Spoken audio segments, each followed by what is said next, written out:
नमस्कार, मैं नील Agarwal.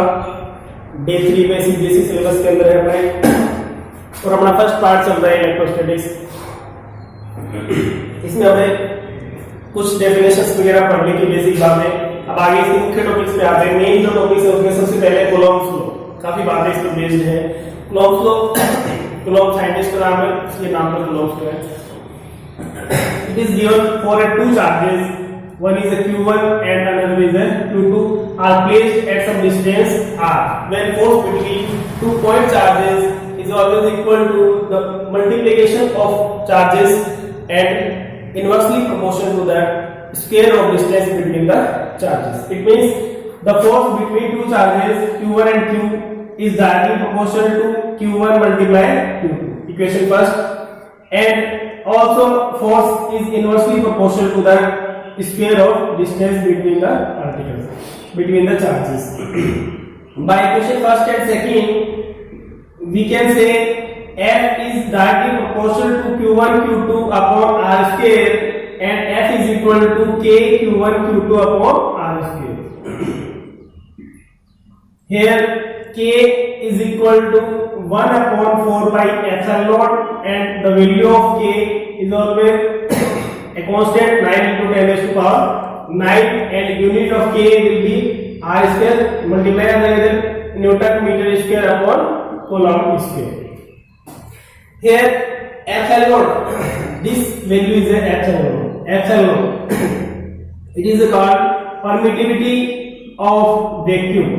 Permittivity of vacuum. And value of epsilon naught is 8.854 multiplied by 10 raised to power minus 12 coulomb square upon Newton meter square. ये है Coulomb's law. Simple है, जैसे gravitational law लेते हैं वैसे कूलॉम्स लॉ है। ग्रेविटेशनल लॉ किसके लिए आता है? For the particles which have mass m1 m2 and distance between the particles is r. Then according to gravitational law, the force between two particles is directly proportional to the mass of the particles, both particles, and inversely proportional to the distance, square of distance between the particles. उसी के according same ये बात है। F is directly proportional to q1 q2 and inversely proportional to the square of distance between the particles. यहाँ particles क्या charges है? Point charges है, static charges है। स्टैटिक चार्ज की बात कर रहे हैं, यानी चार्जेस में मूवमेंट नहीं है। 2-3 चैप्टर लगभग अपने स्टैटिक चार्जेस की बात करेंगे, उसके बाद में फिर चार्ज मूव करवाएंगे तो करंट फ्लो होगा तो उसके चार्ज में मैग्नेटिक फील्ड प्रोड्यूस होगा, और फिर बात करेंगे मैग्नेटिक फील्ड की। अब देखो इससे रिलेटेड आगे न्यूमेरिकल लें। आप इसकी डेफिनेशन लिखना चाहे तो लिख सकते हैं। The coulomb force is defined as a force between two particles that is directly proportional to the multiplication of both charges and inversely proportional to the square of distance between the charges. It can describe as a F is equal to k q1 q2 upon r square. अब इसमें दूसरी बात आती है इसकी vector form. इसकी vector form भी लिख सकते हैं अपने। वेक्टर फॉर्म में क्या होता है? जो वेक्टर क्वांटिटी है, force is also vector quantity, vector quantity है उनको वेक्टर फॉर्म में शो कर देते हैं। तो यहाँ f को वेक्टर फॉर्म में लिखे हैं तो सिंपल वे में ऐसे लिख सकते हैं f vector is equal to k q1 q2 upon r square dot r cap. r cap क्या होता है? ये 11th में आ गई ये बात। r कैप जो है वो यूनिट वेक्टर है, यूनिट वेक्टर। और क्या शो करता है? इसकी वैल्यू तो यूनिट होती है, 1 होती है, लेकिन ये क्या शो करता है? डायरेक्शन को शो करता है। किसकी? जो भी वैल्यू ले रहे हैं, अपने यहाँ फोर्स ले रहे हैं तो फोर्स की डायरेक्शन को शो करता है। दूसरा, पोजीशन वेक्टर फॉर्म में भी कूलॉम्स लॉ को शो किया जा सकता है। तो नेक्स्ट बात करते हैं अपने Coulomb's law in form of position vector.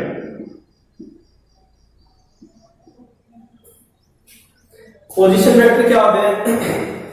Position of a point from the origin is called position vector. किसी भी पॉइंट की जो पोजीशन है, किसी भी पार्टिकल की पोजीशन, चार्ज की पोजीशन है, उसको कहां से डिनोट कर लें? अगर अपने ओरिजिन से ले लें, ओरिजिन से, तो उसको क्या कहेंगे? पोजीशन वेक्टर फॉर्म कहेंगे। जैसे अभी तक अपन ने डायरेक्ट नहीं है, ये लिया अपने Q1 चार्ज है, ये Q2 चार्ज है, यहाँ पे दोनों के बीच की डिस्टेंस है, A पॉइंट पर है B पर। ये ले लिया अपन x y z डायमेंशन, तो यहां से इसे वेक्टर फॉर्म में शो कर सकते हैं। फ्रॉम ओरिजिन अगर देखें तो Q1 की तरह इसकी डायरेक्शन फिक्स है, फ्रॉम ओरिजिन अगर अपन जाएंगे तो इसी डायरेक्शन में अपने को मूव करना पड़ेगा। इसका मतलब ये क्या हो गया, फिक्स डायरेक्शन हो गई, फिक्स डायरेक्शन हो गई तो ये इसकी डायरेक्शन एरो लगा देंगे, ये इसकी डायरेक्शन। ओरिजिन से हमें Q2 चार्ज पे पहुंचना है तो मिनिमम स्पेस जो है वह मिनिमम जो कवर करेंगे वो डिस्टेंस वो यही होगी, जिसको हम क्या कहते हैं, डिस्प्लेसमेंट भी कहते हैं। ये लेवल पे आते हैं डिस्टेंस एंड डिस्प्लेसमेंट के बारे में थोड़ा छोटे डिटेल से। तो ये नेक्स्ट इसका जो है O टू B, इसको वैल्यू दे देते हैं R1 वेक्टर, इसको वैल्यू दे देते हैं R2 वेक्टर। अब डिस्टेंस बिटवीन चार्जेस वो क्या है, फ्रॉम A टू B, लेकिन अपने पास वैल्यू कहां से है, फ्रॉम ओरिजिन, इसलिए अपने को कन्वर्ट किसमें करना है, this is the position vector R1, this is the position vector R2। इस फॉर्म में भी हम शो कर सकते हैं, इसलिए इसको कहते हैं पोजीशन वेक्टर फॉर्म। बात वही है, Q1 Q2 पे फोर्स अप्लाई करेगा और Q2 Q1 पे फोर्स अप्लाई करेगा, तो मैग्नीट्यूड में दोनों वैल्यू सेम रहेगी, मैग्नीट्यूड में कोई इफेक्ट नहीं होगा। यानी Q1 अगर आपने कहे कि Q1 Q2 पे फोर्स अप्लाई कर रहे हैं तो मल्टीप्लाई के डायरेक्टली प्रोपोर्शनल होगा, और Q2 Q1 के अप्लाई कर रहा है उसकी डायरेक्शन ये होगी, Q2 Q1 पे अप्लाई कर रहा है तो भी क्या आएगा, तो भी मल्टीप्लाई आएगा, फिर भी मल्टीप्लाई आएगा। तो Q1 को Q2 से मल्टीप्लाई करो या Q2 को Q1 से मल्टीप्लाई करो तो दोनों वैल्यू क्या रहेगी, एग्जैक्टली सेम रहेगी। दूसरी बात, इनके बीच की डिस्टेंस आप इधर से मेजर करेंगे तो भी R है, इधर से मेजर करेंगे तो भी R है, लेकिन डायरेक्शन दोनों में अलग अलग है। तो अगर आपने मैग्नीट्यूड फॉर्म ले तो अगर हम ये कहते हैं F12 की बात करें तो भी वही आएगा, F21 की बात करें तो भी है, लेकिन ये कौन सा फॉर्म है, ये मैग्नीट्यूड फॉर्म में भी ध्यान रखना। रियल में फोर्स क्या है, वेक्टर क्वांटिटी है, और वेक्टर क्वांटिटी है तो उसकी डायरेक्शन होगी, और डायरेक्शन होगी तो उसको डायरेक्शन भी हम साथ में लेंगे। इसलिए रियल में जो इसके रिजल्ट आते हैं वो ये आते हैं, F12 vector is equal to minus F21 vector, यानी जितना फोर्स 1 2 पे लगाएगा फोर्स तो 2 1 पे भी उतना ही अप्लाई करेगा, लेकिन दोनों की डायरेक्शन एक दूसरे के अपोजिट होगी। पोजीशन वेक्टर फॉर्म में शो कर रहे हैं अगर आपने तो बात नहीं रहेगी, क्या लें, F vector is equal to K Q1 Q2 upon, अब अपने पास डिस्टेंस कौन सी है, A टू B अप्लाई कर रहे हैं, ये बात हमें ध्यान रखिए, लिख देता हूं मैं यहां, force at Q2 charge due to Q1 is F1, then F12 मान लो, F12 is equal to K as it is, Q1 Q2 as it is, and A to B लगा रहे हैं, इधर लगा रहे हैं फोर्स, Q1 Q2 पे apply कर रहा है तो ये फोर्स की डायरेक्शन होगी कि इस डायरेक्शन में फोर्स अप्लाई हो रहा है F12, तो इसकी वैल्यू क्या आएगी, A to B AB, और ये वेक्टर क्वांटिटी है इसलिए वेक्टर लगा देंगे और इसका स्क्वायर कर देंगे, और यहां लगा दो R कैप, 1 से 2 की तरह तो R12 कैप।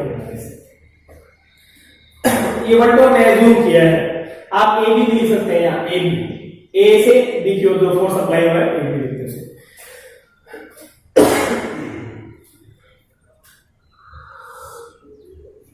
अब A B की वैल्यू कैसे लिया, इसके लिए भी हम सारी बातें 11th की काफी मैटर काम में आ रहा है, इसके अंदर नहीं पता तो आपको रिवाइज जरूर कर ले।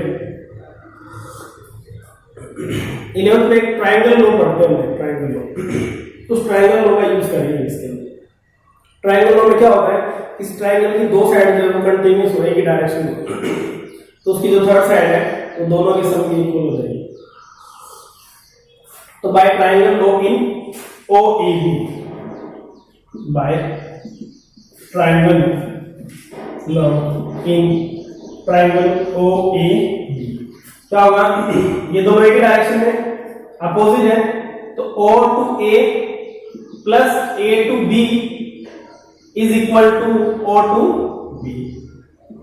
This is R1 vector, plus AB vector is equal to R2 vector, and AB vector is equal to R2 vector minus R1 vector.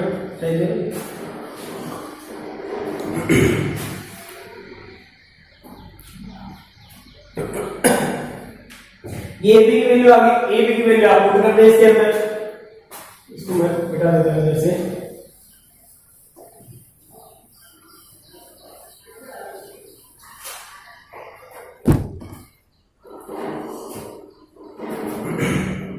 A B की वैल्यू पुट कर दो in equation first, by equation first F12 vector is equal to K Q1 Q2 upon R2 vector minus R1 vector के mode का square multiply R12 क्या है। अब देखो यहां पर भी लिख सकते हैं, एक फॉर्म और भी इसको कन्वर्ट किया जा सकता है। वो फॉर्म क्या है, यूनिट वेक्टर को आपने डिफाइन करिए, तो यूनिट वेक्टर की डेफिनेशन क्या है, R cap is equal to क्या होता है, R vector upon mod of R। ऐसे लिख दें या ऐसे लिख दें, दोनों का मतलब एक ही है। वेक्टर का मोड ले लें या स्केलर लिख दें। तो अब यहाँ R12 कैप का मतलब क्या है, R12 कैप का मतलब वेक्टर क्वांटिटी क्या होगी, R2 माइनस R1, और मोड इसका ये लिख ही रखे हैं, तो यहां से R12 cap is equal to क्या है, R2 vector minus R1 vector divided bye mode of R2 minus R1 vector का मोड। ऐसे लिख दो या विदाउट लिख दो, या वैल्यू पुट कर दे, F12 vector is equal to K Q1 Q2 divided by R2 vector minus R1 vector का square multiply R2 vector minus R1 vector divided by R2 vector minus R1 vector का mod. Now F12 vector is equal to K Q1 Q2 R2 vector minus R1 vector as it is divided by R2 vector minus R1 vector के mode की power 3। इस form में भी इसको convert किया जा सकता है, ज्यादा इंपॉर्टेंट बातें नहीं है, केवल हम इसको कन्वर्ट कर सकते हैं। कंपटीशन में अगर ऑप्शन में इस तरह से दे दी जाती है कंफ्यूज करने के लिए, तो आपको सारे फॉर्म पता होना चाहिए। पावर 3 में भी नॉर्मली अपन क्या बात करते हैं, सभी क्लासेस में ये बात करते हैं कि फोर्स कोई भी हो वो हमेशा स्क्वायर जो डिस्टेंस है उसके स्क्वायर के इनवर्सली प्रोपोर्शनल होता है। F is inversely proportional to R square, चाहे वो मैग्नेटिक फोर्स हो, चाहे वो इलेक्ट्रिक फोर्स हो, चाहे इलेक्ट्रिक फील्ड हो, चाहे कूलॉम फोर्स हो, चाहे ग्रेविटेशनल फोर्स हो, कोई भी फोर्स ले अपने सभी के अंदर ये बात अप्लाई होती है। लेकिन ये नहीं है कि इसके स्केलर है तो हम है तो स्केल ही है, लेकिन हम इसको कन्वर्ट कर सकते हैं in another form that is in form of cube. वो कौन सी फॉर्म है, वो वेक्टर फॉर्म। वेक्टर से स्केलर में अगर हम जाएंगे तो उसको r कैप की जगह r vector upon mod of r लेकर इसे कन्वर्ट किया जा सकता है। तो कंपटीशन वगैरह में ऐसे जब ऑप्शन दे दी जाए तब अपने को ये चीजों का ध्यान रखना चाहिए। बाकी बोर्ड एग्जाम में ज्यादा महत्वपूर्ण बातें नहीं है ये। अब अगर दूसरी बात करें, ये तो एक सोल्व कर लिया, इसी तरह से दूसरा भी सोल्व कर सकते हैं। फोर्स एट Q1 हमने क्या लिया, force at Q2 due to Q1। अब force at Q1 due to Q2, Q2 भी क्या कर रहा है, Q1 पे फोर्स अप्लाई कर रहा है, तो force at Q1 due to Q2, तो वो फोर्स हम इसमें निकाल सकते हैं। क्या आ जाएगा, F21 नाम दे देंगे, इसे एज्यूम कर रहे हैं तो ठीक है, 2 से 1 पे तो अप्लाई हो रहा है इसलिए 2 बन देते हैं। तो बात तो वही आएगी। अब क्या आएगा, क्या चेंज होगा इसके अंदर, इसके अंदर चेंज ये होगा कि यहाँ जो हमने एरो इधर लगाया था, अब हम 2 से 1 क्यों जा रहे थे, एरो इधर लग गया, एरो इधर लग गया, तो यहाँ से क्या चेंज हो जाएगा, ये दोनों जो डायरेक्शन ट्रायंगल लोग की जब हम बात करेंगे तो ये दोनों आगे पीछे एक ही डायरेक्शन हो गई, ये अपोजिट डायरेक्शन है, तो इन दोनों का सम इसके इक्वल होगा। तो ये होगा R2 vector plus AB vector is equal to क्या आएगा, R1 vector. AB vector is equal to क्या आएगा, R1 वेक्टर माइनस, तो डायरेक्शन चेंज हो गई, पहले R2 माइनस R1 था, अब R1 माइनस R2 हो गया। तो इसका रिजल्ट भी क्या आएगा, वही आएगा कि Q1 Q2 ये तो एज इट इज रहेगा, यहाँ क्या आ गया R1 माइनस R2 का मोड का क्यूब, और ये आ गया R1 माइनस R2। दोनों से क्या रिजल्ट्स निकलते हैं, रिजल्ट्स ये निकलते हैं कि F12 vector is always equal to F21 vector, but in opposite direction. It means F12 is equal to minus F21. ये इसका क्या है, ये इसका निष्कर्ष है, ये इसका रिजल्ट है। और ये क्या शो कर रहा है, ये न्यूटन्स थर्ड लॉ को शो करता है, law of action and reaction. ये एक्शन रिएक्शन का जितना एक्शन लेते हैं उतना ही क्या होता है, रिएक्शन होता है, और दोनों की डायरेक्शन क्या होती है, एक दूसरे से अपोजिट होती है। ये है कूलॉम्स लॉ। दो बातें आ गई, Coulomb's, what is Coulomb's law, formula Coulomb's law is equal to, normally जो यूज होगा वो आपको ये ध्यान रखना है, न्यूमेरिकल्स में काफी काम आएगा भी, F is equal to K Q1 Q2 upon R²। ये ध्यान रखना है, K कांस्टेंट है, इसकी वैल्यू 9 × 10⁻⁹ होती है। यूनिट डायमेंशन वगैरह आप इसके निकाल सकते हैं, ज्यादा हम उनकी बात नहीं करेंगे। दूसरी बात आती है हमने की इसकी पोजीशन वेक्टर फॉर्म, आप ध्यान रख सकते हैं। तीसरी बात आती है इसमें प्रिंसिपल ऑफ सुपरपोजिशन, उसके बाद हम इसके न्यूमेरिकल करेंगे। प्रिंसिपल ऑफ सुपरपोजिशन क्या है कि अगर मान लो कोई एक चार्ज है, टेस्ट चार्ज है, उसके चारों बहुत से चार्ज है, Q1 Q2 Q3 Qn कितने भी अज्यूम कर सकते हैं। हमने तो दो ही चार्जेस के लिए, अगर कह रहे 3 4 5 कितने भी चार्जेस हैं उनके कारण टोटल फोर्स कितना होगा, तो उसके लिए क्या यूज किया जाता है, प्रिंसिपल ऑफ सुपरपोजिशन। ऐसे में क्या होगा, किसी एक चार्ज जिसका हमें फोर्स अपने को फाइंड आउट करना है, तो सभी चार्जेस जो अलग अलग है उनके कारण सभी का अलग अलग फोर्स अपने को निकालना पड़ेगा, और क्या करना पड़ेगा, वेक्टर सम करना पड़ेगा उसका, ठीक है। तो उससे क्या आ जाएगा, टोटल फोर्स आ जाएगा। तो सेम ही प्रोसेस है, उसमें भी कुछ अलग नहीं।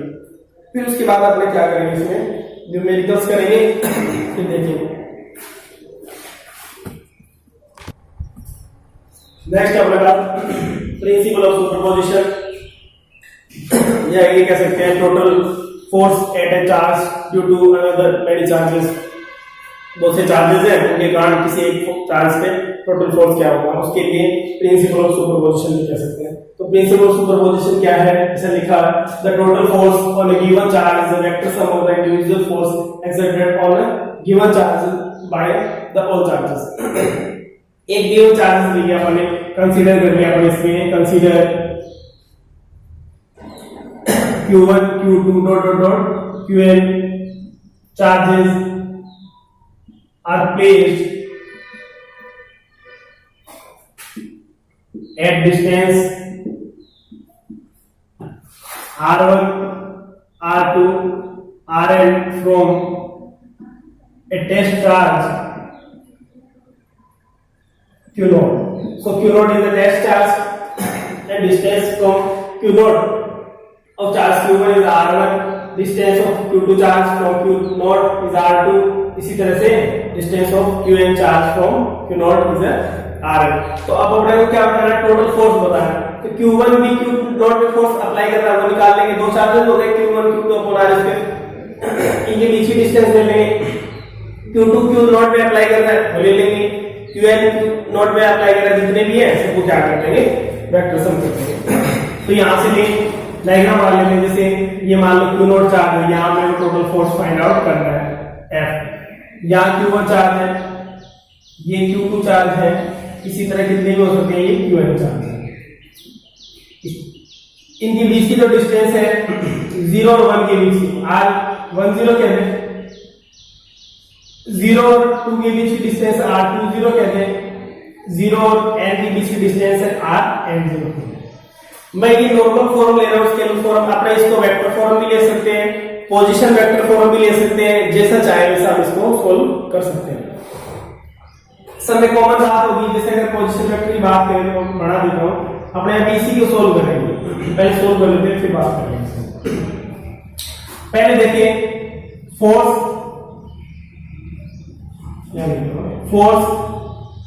Eight Q0 due to Q1 charge is F10 assume कर लें, 1 और 0 के बीच में लग रहा है चार्ज Q1 और चार्ज Q0, इनके बीच में लग रहा है इसलिए F10। K as it is Q1, दूसरा चार्ज क्या है Q0, ये दो चार्ज हो गए, इनके बीच की डिस्टेंस क्या है R10 स्क्वायर। इसी तरह से दूसरी बात में force at Q0 due to Q2 charge is F20। F20 is equal to क्या आएगा K Q1 Q2 upon R20 का स्केल डॉट R20 क्या है। अगर वेक्टर फॉर्म में ले तो कैप लगा दो, स्केलर फॉर्म में ले तो डायरेक्ट, वेक्टर फॉर्म में ले तो 10 कैप लगा। इसी तरह से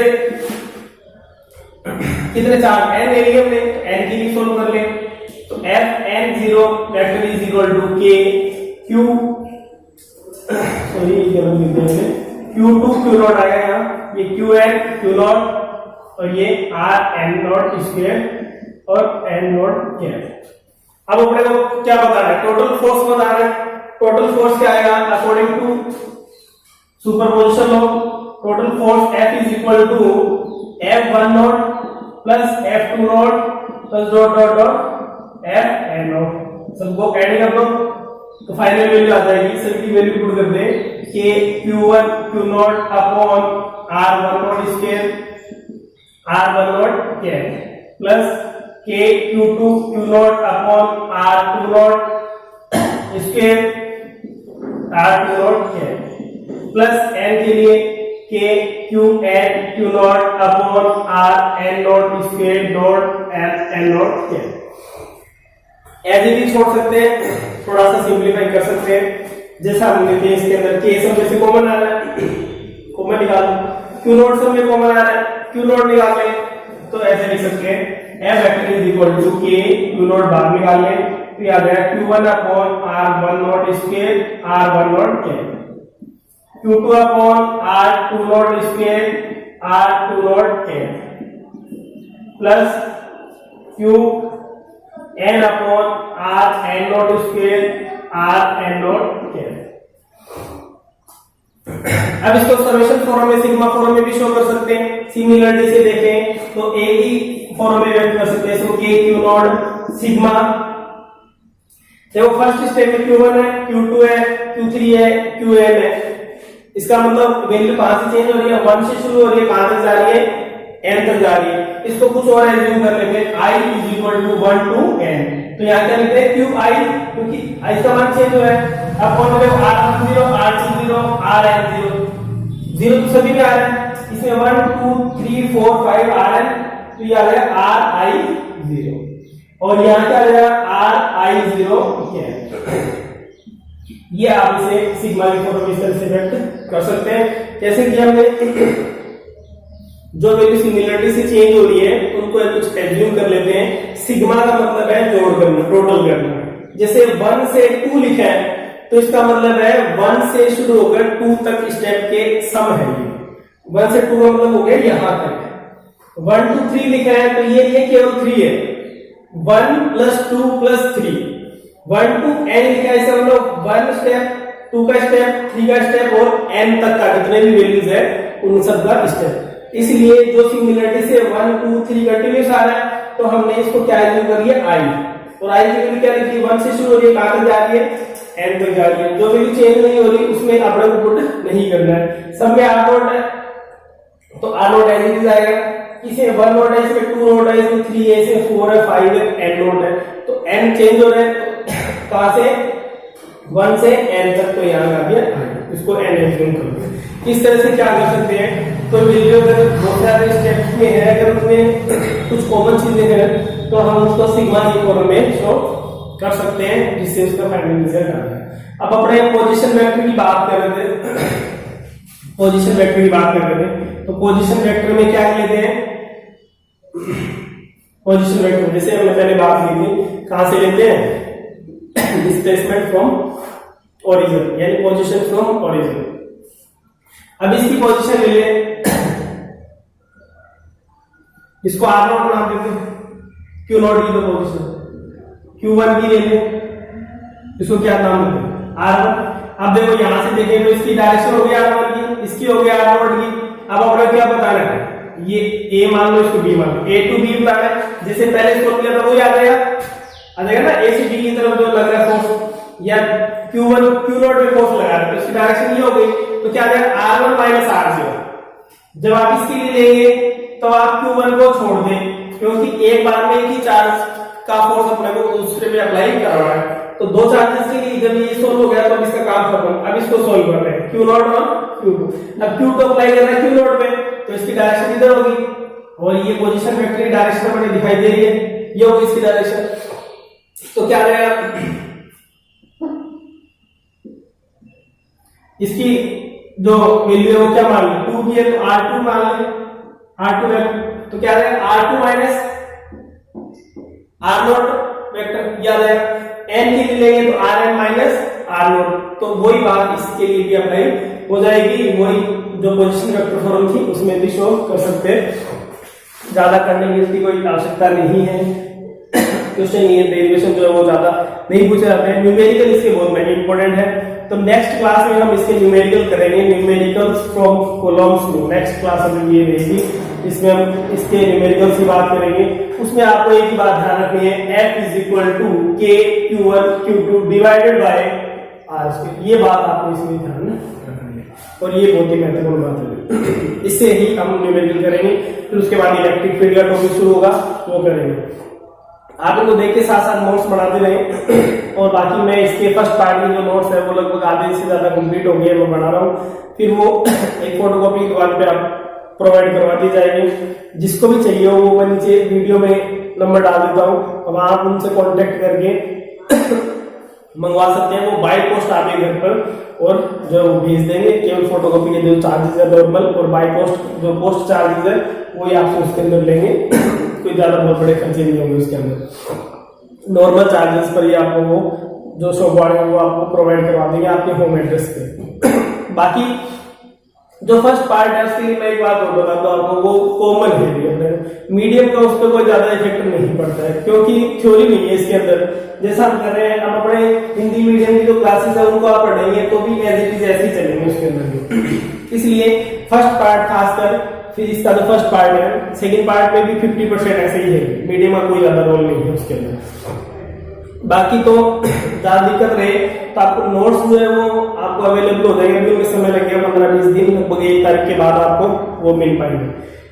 दूसरी बात, आप और थोड़ा स्पीडली चलना चाहते हैं तो